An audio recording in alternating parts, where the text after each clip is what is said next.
Welcome to Betting Weekly Premier League show. You're with Dan Roebuck alongside me, Nigel Seeley and Jack Wright, off the back of the last international break of 2024, where we cash some tickets with the live shows, but also subject of a bad beat or two. And we return to EPL action after last time out, Nigel, when I think you went through the card with your leans, but only one of your official plays won. But it was the 2-unit play, we should add. But it leads me to thinking, look, bettors have got to take note of everything that you guys say, because I'm imagining that a lot of the time your leans are very, very close to official plays.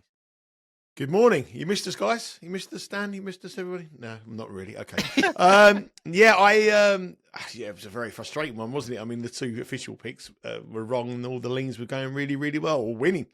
I think some of these are really marginal calls, whether they make the final three or they don't. Some of them aren't. Some are pretty much, sometimes you just have a bet for the sake of having a bet on this show to give you some sort of something to talk about.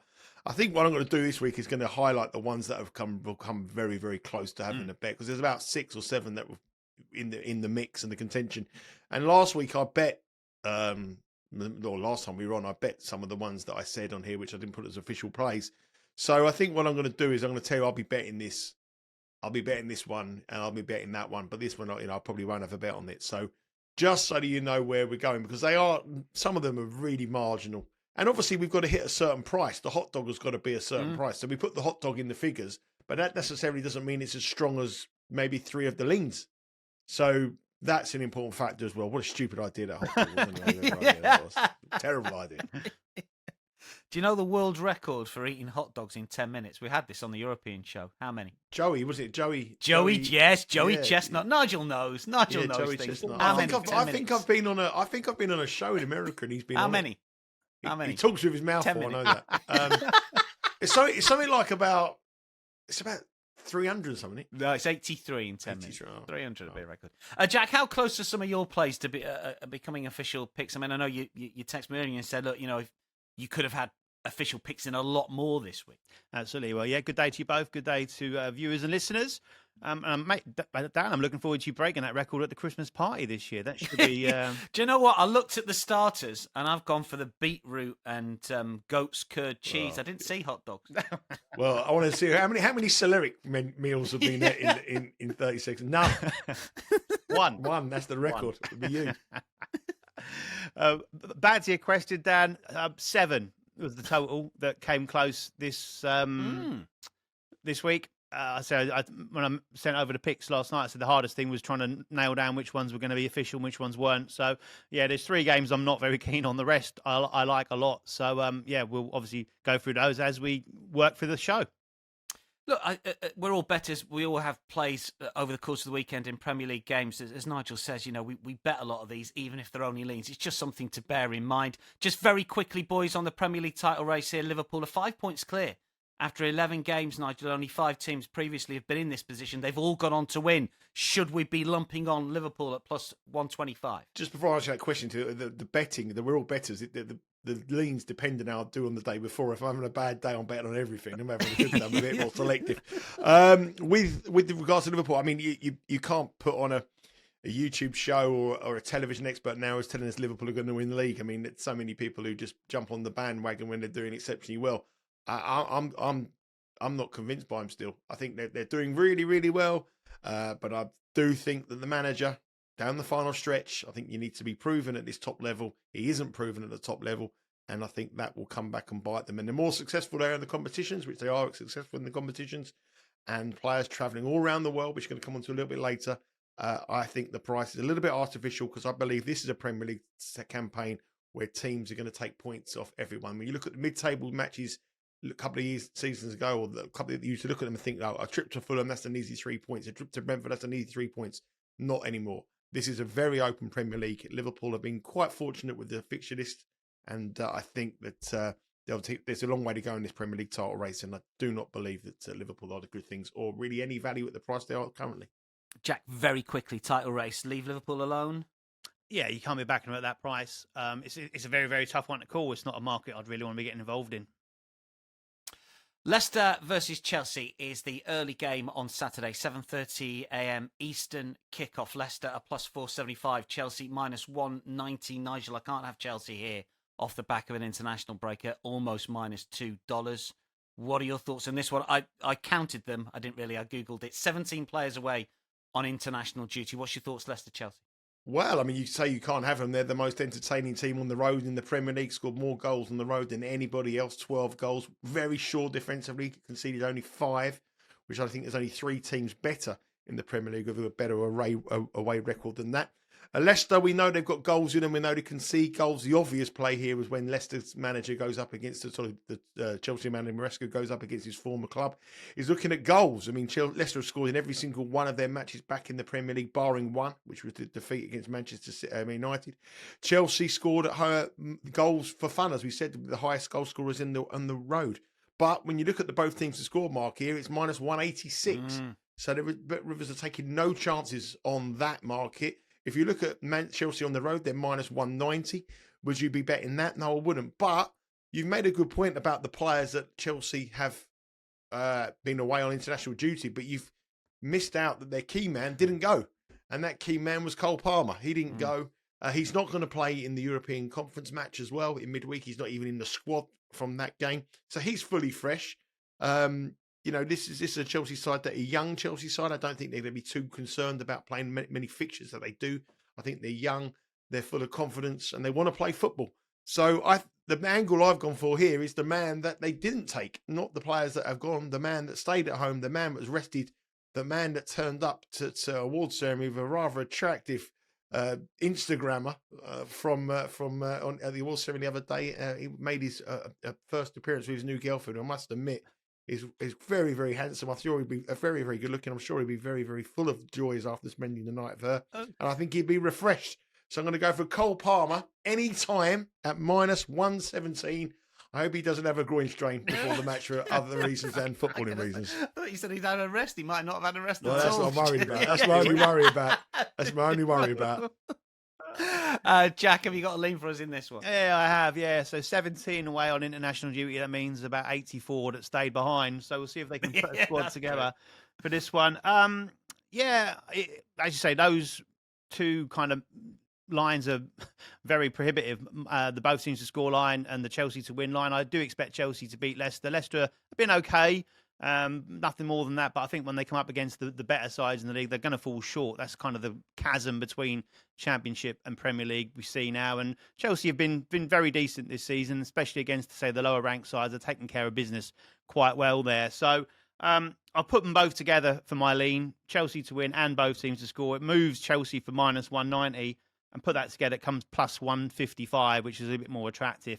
This is one of the three that were never in consideration for me, by the way. But the one thing I would point out is that Leicester's got a few injury issues up front. So be looking at team news on that one. Vardy was out with a back injury last time, so he's touch and go whether he can start. Buonanotte is doubt now as well. They're also missing Fatawu and a few others that are definitely out. AU as well, Pats and Daka. So they're struggling for people up front, which would impact this, and we'll obviously see that if and when the team news comes out, and who is missing and who's not. So that would be my tentative lean to start the show. Very quickly on this, Chelsea minus 139 to finish top 4, Leicester minus 137 to be relegated. Free $10 on it. Nigel, which one? Chelsea top 4. And Jack? Yeah, same. Chelsea's just a little bit better value maybe to finish in the top 4 than Leicester to be relegated. Let's get some official play, shall we? We're going to start with Nigel's 2-unit play here. This is Aston Villa versus Crystal Palace. It's a 10 a.m. kickoff Eastern time. Villa have lost their last 4 in all competitions, and they were minus 110 to win this game last year. They're minus 177 to win it this time around. This is your 2U play, Nigel. You're asking a lot of Villa, in my opinion. Talk us through it. Yeah, well, that's brilliant. Music to my ears again. Fantastic news. Nothing changes. You said to me before the show, convinced you. I just told you that Palace are rubbish. That was it. That's all I need to do. But I did a live show with you down in midweek, and you said Romania were your best bet of all of the week, and yeah, they did. They won. And they lost 3-0. They won. They lost 3-0 in their abandoned game that match. No, they got awarded it. They got awarded the game 3-0. 0-0. You got. And Romania don't get awarded the game, do they? I think they got awarded the game. It was I thought 0-0. Kosovo got awarded a game. I don't know. I'll have to check. Yeah, Kosovo got awarded a game. And Romania, well, you can't even get a team abandoned and get home. Anyway, that shows you what state of affairs we're in here. We know Aston Villa. We've spoken about Aston Villa many times in the week before a Champions League match or the week after a Champions League match, and Jack has gone down that road. And I expected Jack to go for Villa today on this market. I was a bit surprised he didn't. Because I thought he could do all the hard work for me to convince you. So I was a bit disappointed by that. But Villa have lost their last 4 matches in all competitions, which is a concern. But this is a wide open Premier League title race, and they're not out of it yet, and they've got to get back to winning ways. They've got some big matches coming up, including this match. Obviously, they play Juventus in the Champions League, which is huge. But then they have 2 winnable home matches in the Premier League. They had Chelsea, and they've got 2 winnable home matches against Brentford and Southampton. So this is a wide open Premier League title, and any team's got a chance. If they hit 3 winning matches, they've got a chance here. When they've gone into these matches here, Crystal Palace, though, are probably the weakest side that they've played in that kind of run of before or after Champions League matches. Palace on the road this season have been diabolical. 3 losses, 2 draws on the road in their 5 matches.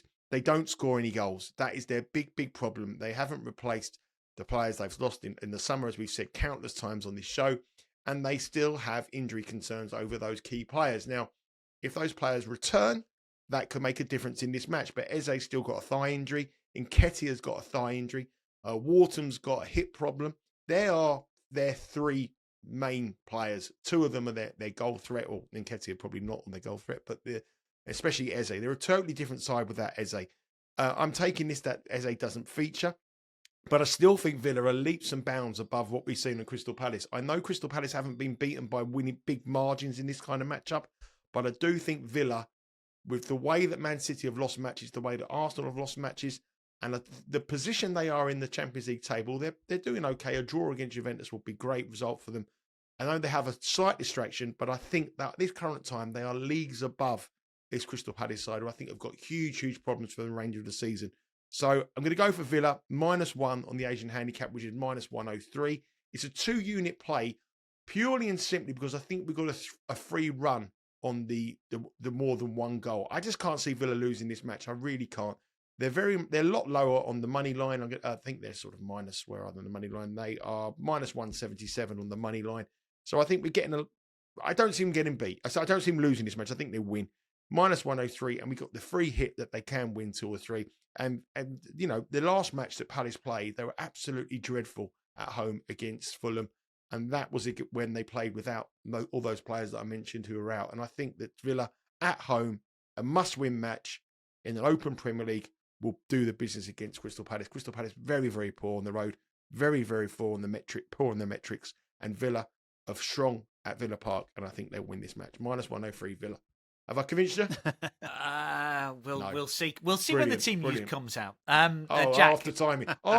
He can't get a win, so he can't get a win on a Thursday. He has to wait till the team news go. I like Palace here because he's got all the players out. Unbelievable from Jack. What's your lean? Exactly the same bet. Yeah, this was in my final 3 until the last minute, and I switched it out to give Nigel a chance to go with it. Villa have, I've been with them enough this season, so we'll switch up a little bit. But yeah, absolutely. I think looking in the league, their last 2 defeats were away to Liverpool and away to Tottenham. So not the not most horrendous. It's just the manner of the defeat at Tottenham, I think, which rang alarm bells for people. So they're down in 9th, but they're only 1 point off 3rd. So that shows you how concertinaed that league table is and how quickly they'll be able to move back up it again.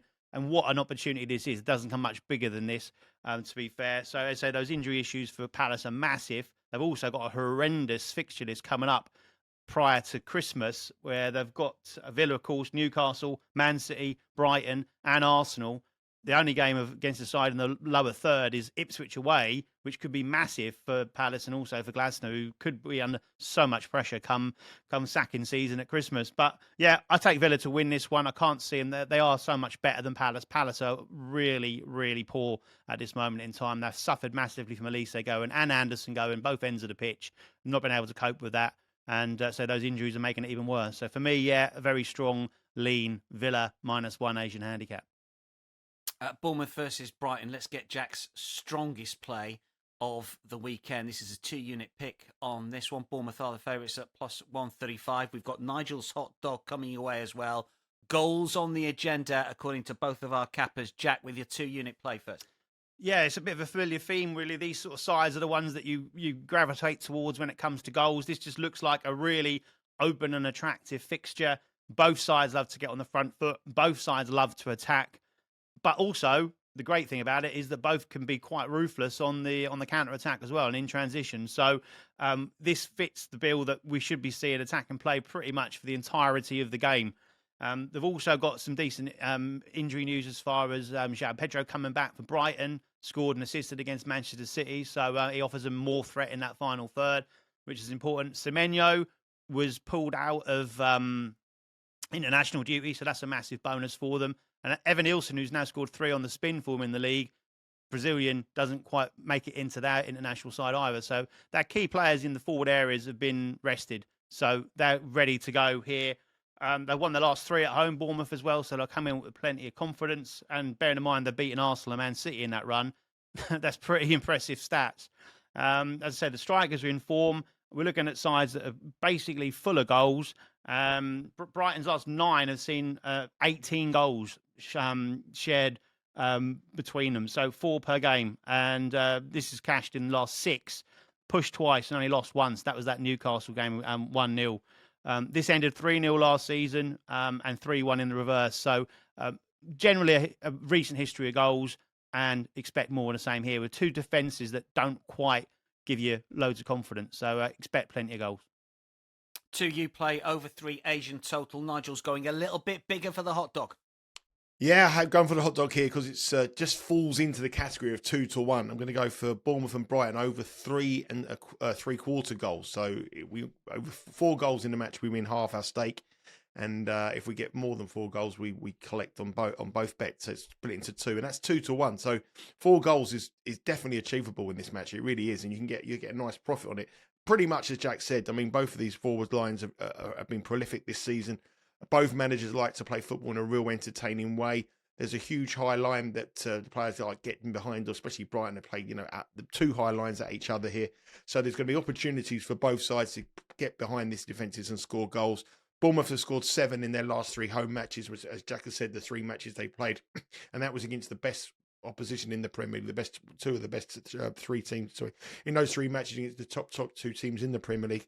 And Brighton goals this season have been incredible. Their last 9 goal gap matches, as Jack said there, with many goals they are. But if you played this market on the last 9 matches, 3 3/4 goals, 6 of them you would have won, and 4 you would have won on a full return of 9. And when you're not getting odds of even money or minus money, you're getting 2-1 here. So a real healthy return on here. The metrics on these 2 sides is absolutely insane. Not only in the chances they create, the opportunities they give away as well.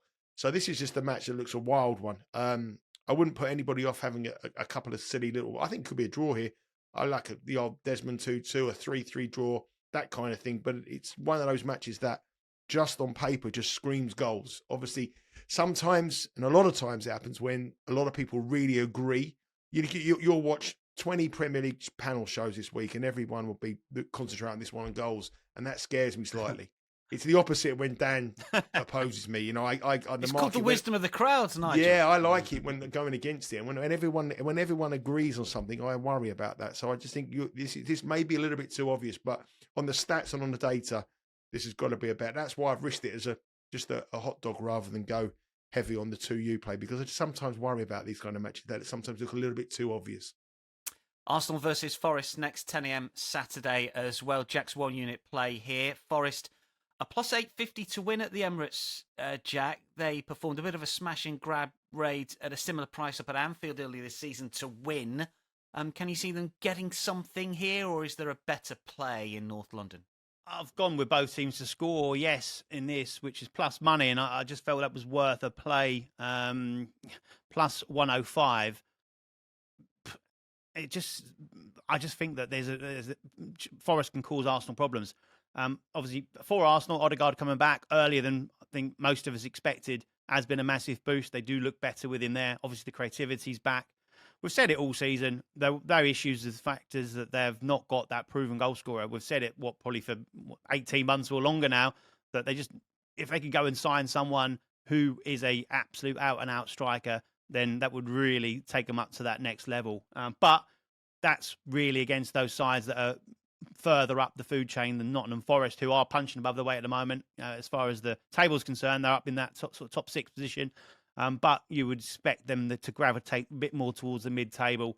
And with what Arsenal have got, Odegaard being back, Saka, Martinelli, and Havertz, you'd expect them to have enough to score goals against the likes of Nottingham Forest.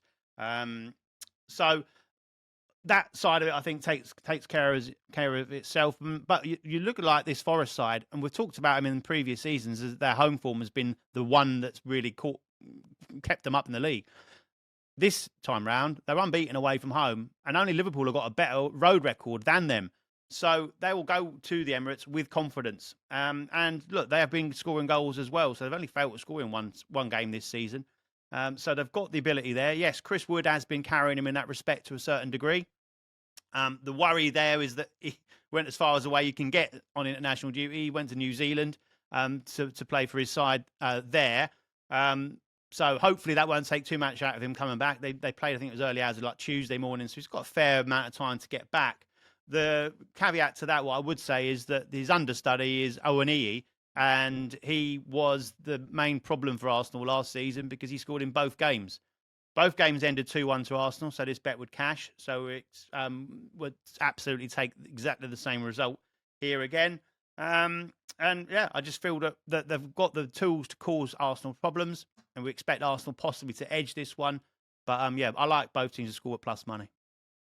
Nigel, Arsenal have got to win this one, haven't they? They're 9 points behind Liverpool. Massive. They've got to win. They've got to win pretty much every single match now, haven't they? And they've got some really big matches coming up as well. So it's a big time for Arsenal. Obviously, the Champions League as well. Sporting Lisbon in midweek. Is it Wednesday? I think it is.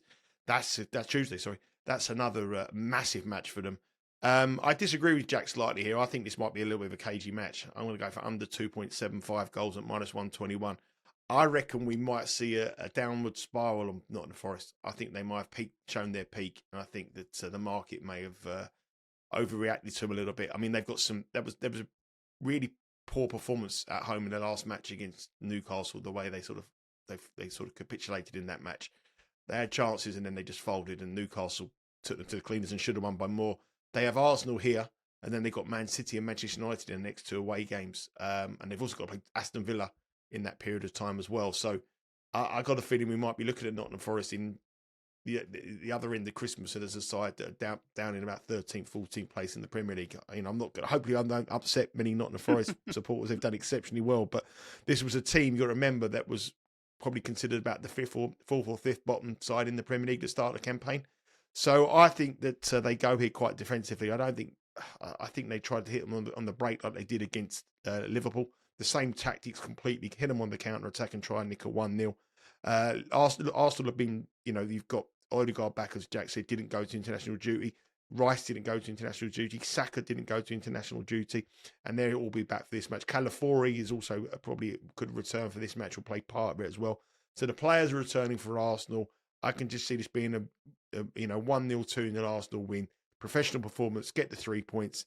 Go over to Lisbon, try to hit them hard, on the back of their manager leaving them, and see where they are, and just steady this ship that's been rocking a little bit. But I think Forest could have, we could have seen the peak of the Forest. I think there's some very, very tough matches coming this side of Christmas, and I think in the new year they could revert to where we expected them to be in the table. Nuno's got a funny record against Arsenal. He's again, obviously, managing Wolves and Tottenham as well. He's managed to get his sides to score against Arsenal in 7 of his 8 head-to-heads with them. So he's obviously got a way that he thinks that he can find a way to get goals. So that adds strength to the strength. Yeah, just one other thing as well. Arsenal this season, we're talking about Arsenal, the win-to-nil kings in years gone, in last season, particularly, and they're very defensive. They're really, really strong. This season they haven't. They've had all them problems at the centre defensive partnership with suspensions and injuries, but they're all back here now.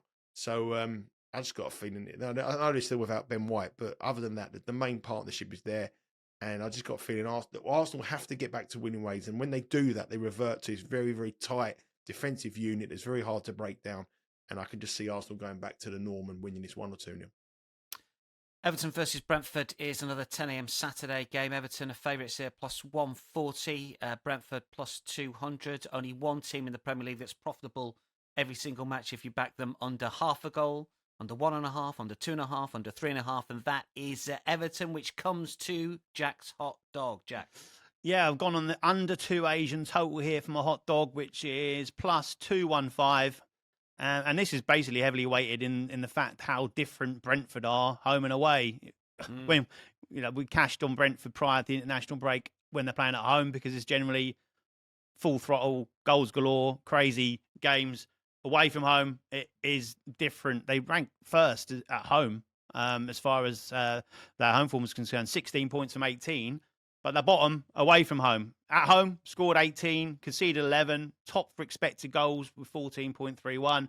Away, they're rock bottom. Played 5, lost 5. Only Southampton has scored fewer goals than them, but they have got the worst expected goals scored, which shows you, weirdly, how completely different it is. We saw them last time out away from home against Fulham, where they got that goal from outside the area, then didn't lay a glove on Fulham for the remainder of the match and were backs to the wall and finally caved. It looked like they were trying to get that 1-0 win, but didn't have the ability to hold on to it. So Visser and Mbeumo both out of international duty with injuries.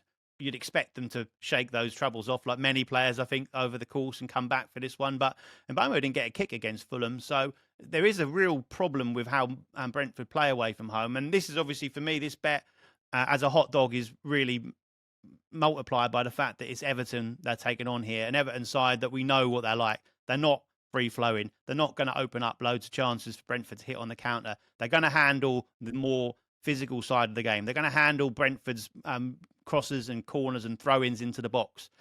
But do they cause lots of problems at the other end? Everton? No, they don't. Dwight McNeil missed the last game. It really showed. Really bad 1-0 defeat there. So it was 0-0, wasn't it, against West Ham, that one. And that's a real blow for him. If he's back, it will help. But I just don't see this being full of goals at all. Since Matchday 4, Everton started the season with weird lots and lots of goals. But since then, they've reverted to type. 8 games across all competitions, Everton. 12 goals in those games. That's an average of 1.5 per game. 7 of those 8 have gone under 2.5 goals. And this bet is cashed in 3 of the last 5 with 2 pushes, so undefeated in that period of time. I think both these sides would take a 1-0 win, and I can see it going that way. The last 2 meetings at Goodison have ended in 1-0 wins for Everton. So I like the line, obviously, with this, that if there are 0 or 1 goals, we get a full win. 2, we get a push and a refund. We'd need 3 or more for this bet to lose.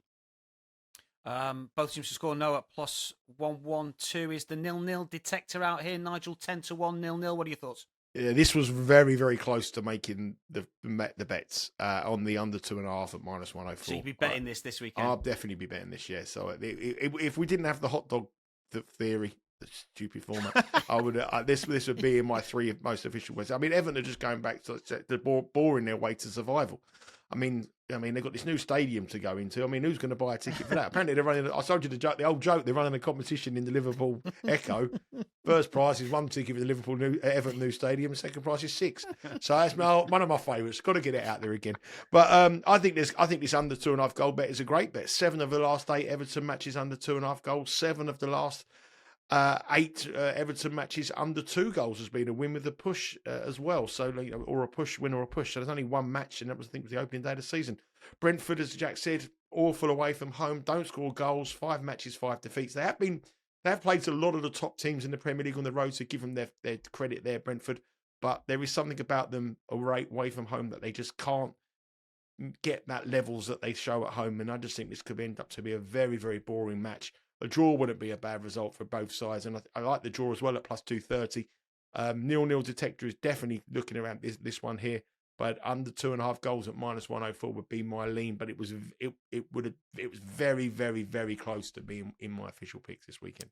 I need a very quick pick from you both on the Fulham Wolves game. It's also 10 a.m. Nigel, what you got for us quickly? Fulham are the favourites, minus 162. Well, I think it's impossible. Fulham have been absolutely excellent this season, and Fulham and Wolves have started to play so well. I mean, this is a match that over the years has got goals in it. 3-2 last year. Both teams to score, yes, was my angle, but I saw the price at minus 150. I wouldn't bet the minus 150, but I come up with a couple of goal scorers. Cunha for Wolves at plus 330. I expect Wolves to score. And for Fulham at the value price, exactly the same price, Emil Smith-Rowe at plus 330 as well. Jack? Yeah, Smith-Rowe was my lean. I will just lean a nod towards penalties possibility in this one. Fulham have won 2 penalties this season. That's more than any other side in the Premier League. Wolves have conceded 2, which no side has conceded more than that. There was 3 penalties in this game last season. 2 went to Fulham. And the referee is Rob Jones, who's given 3 penalties in his last 4 Premier League games. Interesting. Have a look at that one. Will a penalty be awarded for the Fulham Wolves game? Let's get to the big game of the weekend, really, Nigel. Manchester City versus Tottenham here. It's 12:30 Eastern. City are minus 195. Spurs plus 440. We know that Spurs have got a good record against City. City have lost the last 4 on the spin, haven't lost 5 on the spin for a long, long time, 2006, and the 5th game was against Spurs, which they lost. You're on same game parlay duty for us here. Talk us through. Happy Christmas, Talk us through the 3 elements of your SGP. Well, I think there's goals in this match. That's the first thing you've got to look at. I mean, I don't think there's any fixture in the Premier League that's produced more goals than this match here. 46 goals in the last 4.6 goals, 60 goals in the last 13 matches in this fixture, averaging 4.6 goals per game. So any bet you're going to do, you've got to look at goals. It'll be so much like Tottenham, wouldn't it, to lose at home to Ipswich and then go to Manchester City and beat them 4-0. It's that kind of thing. City have got given a little bit of a boost in midweek with Guardiola signing a 1-year contract, which is a little bit of a boost for them. They need everything they can get. They have a match in midweek against Feyenoord, which you wouldn't expect to be an important match given how strong Man City have been in the Champions League over the last few years, but it's a massive match for them as well. So my angle here is involving goals, and it's involving both teams to score, yes, over 3.5 goals. And I'm going to go for Haaland to score at any time. It's pretty obvious play, but Haaland is obviously on fire after the goals he scored in the international break. He scored a hat-trick in the last match he played in the international break. He scored in the game before that as well, so I think he got 4 goals in his 2 matches in internationals. So he's in fire. He's pretty much the only threat that Man City have from an attacking point of view. He is the only attacker they have. So if they score goals in a match that you would expect lots of goals from either side, Haaland's going to be in it. And it's only 2-1. It's a little bit of a different strategy from the same game parlay here. It's basically to get a bigger price on the goal market. You know, I think both teams will score. You know, Man City give up so many chances. They concede so many goals this season. So I like that. And I like over 3.5 goals. And just throwing Haaland in gives us an enhancement of 2-1. We spoke about both teams bet builders and various different things on the betting dojo with myself and Neil Channing a few weeks ago. And Neil's strategy was to play smaller odds, same game parlays to get bigger prices for your first play. And that's what I've done this week, rather than go for an elaborate one, which has failed dramatically. Try to stick for one that we get a little bit of value on. So 2-1, both teams to score, yes, over 3.5 goals, and Haaland to score any time in a match that just screams goals. Jack, you got a lean for us? Yeah. What a game. City in a death spiral. Spurs, 4 past Villa, then lose to Ipswich. AKA, this is impossible to call. So this is one that didn't come close to making the cut for me either. I've gone in the end with a lean on over 1.5 Spurs goals. We've talked about Man City's problems at the back. Rodri obviously is a massive miss in there, protecting that back 4. And the back 4 is a revolving door. It's ever changing, isn't it? So Spurs, we know one thing they've got is an abundance of talent. They can score goals, and as they have done in these games against City in recent times. It's landed in each of their last 3 league visits here, and in 4 of the last 5. So we've seen 3-3, 4-2, 2-3, 3-0 and 2-2. So City conceded in 4 of their 5 at home. Only Southampton have failed to score against them at the Etihad so far this season. Spurs are obviously much, much better than them. Arsenal and Fulham both hit 2, and I think Spurs can follow suit at plus 155. Good stuff. Sunday games. We're going to kick off with Southampton, Liverpool, 9 a.m. Eastern here. Just leans from the boys. Nigel, you can go first. Liverpool, very short. I think Saints might get something from this. Liverpool, a lot of players out, a few in South America, I say out on international duty, coming back.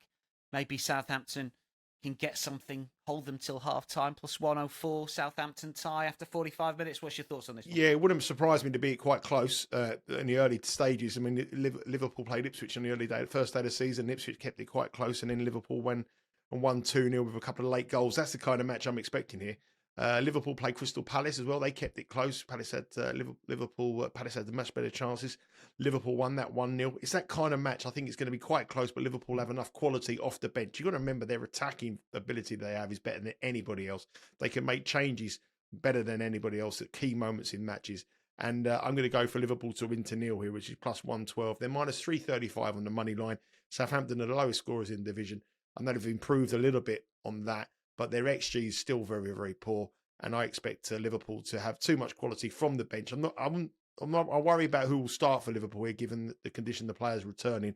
And we'll know a lot more about Liverpool. You know, people want to bet Liverpool to win the Premier League. If you do think you want to do it now, because their next run of fixtures after this: Real Madrid in midweek in the Champions League at home, Man City away, Newcastle, and then Everton in the next 3 away matches.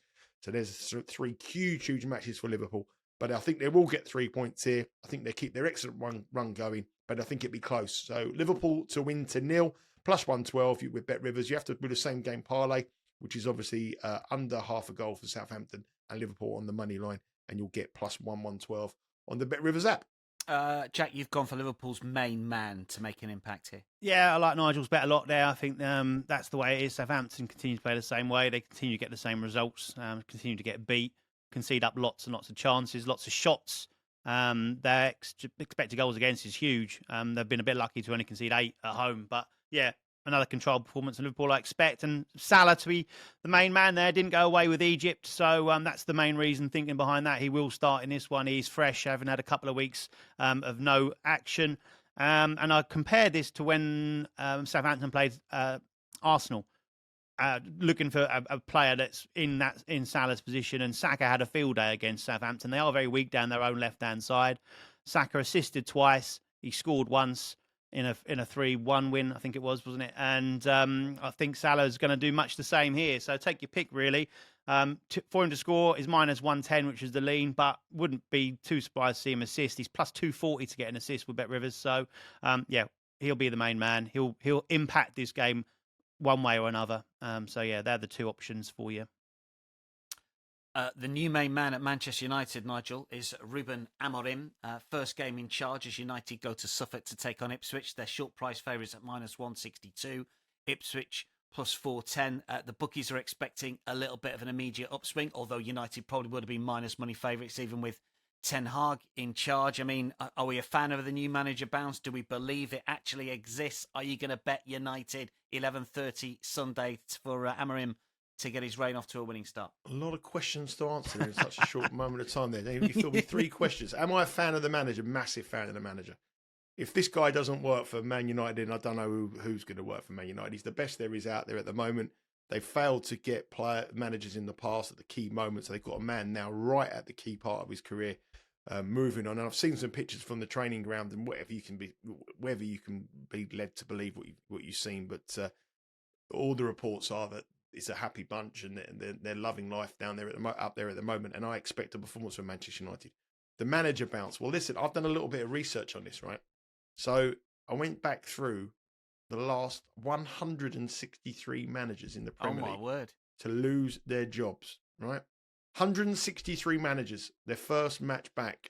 How many won? Crikey. 60. Exactly right. 61. He's done it. He's cheated. 61. Is that 40, right? That was a pure guess.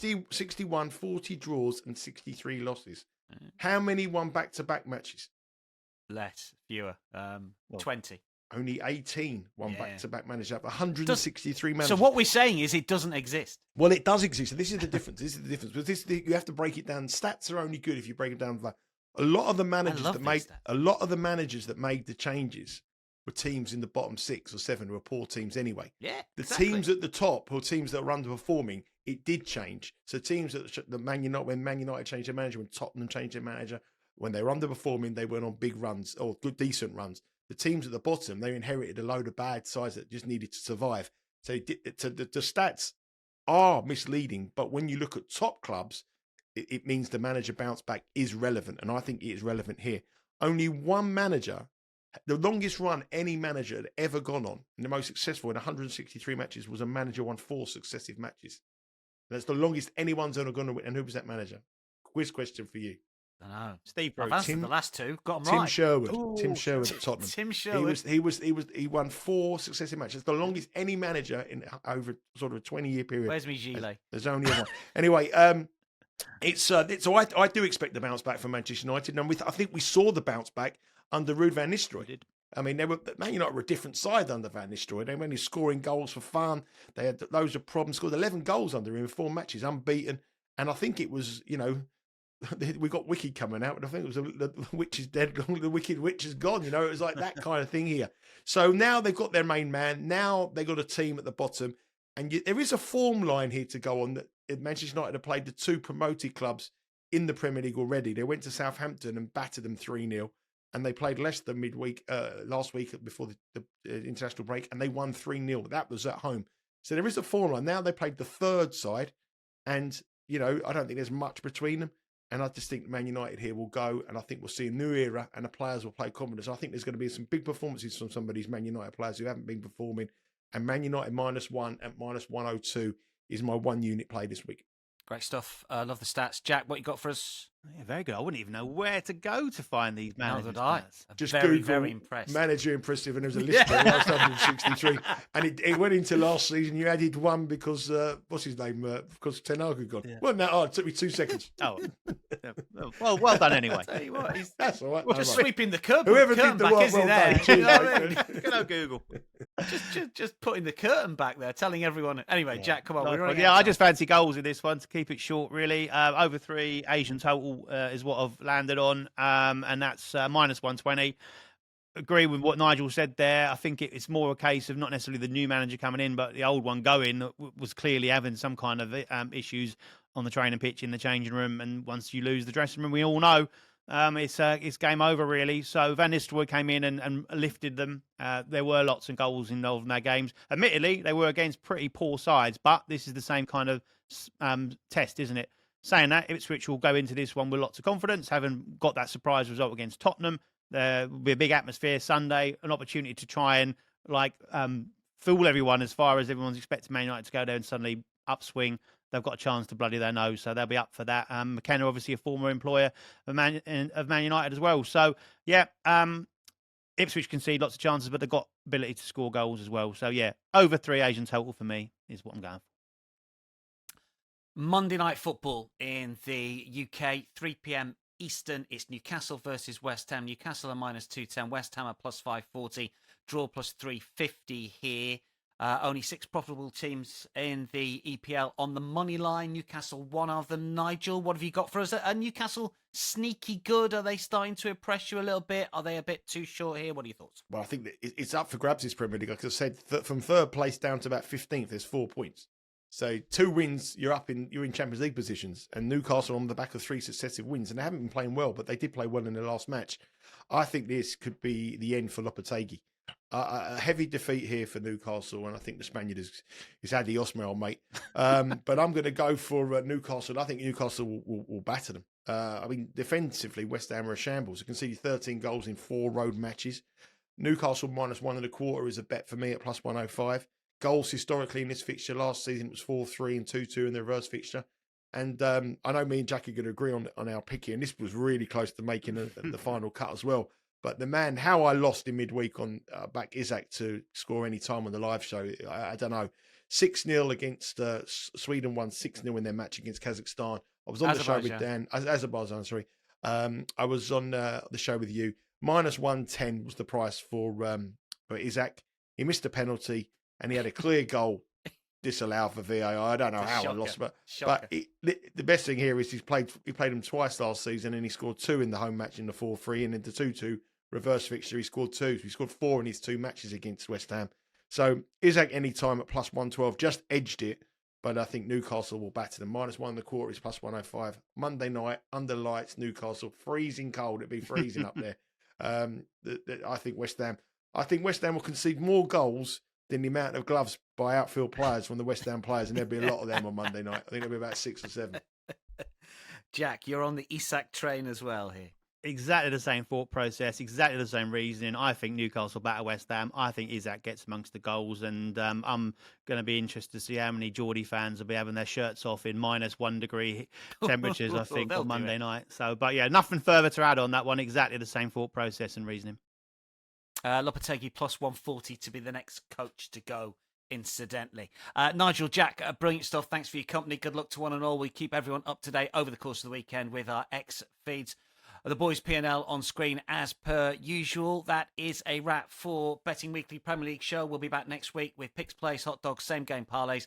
The live show Monday through Friday, every single midweek day, 11 a.m. Eastern. Follow us at Because We Win and make sure you subscribe to our YouTube channel. From all of us for now, though, it is goodbye.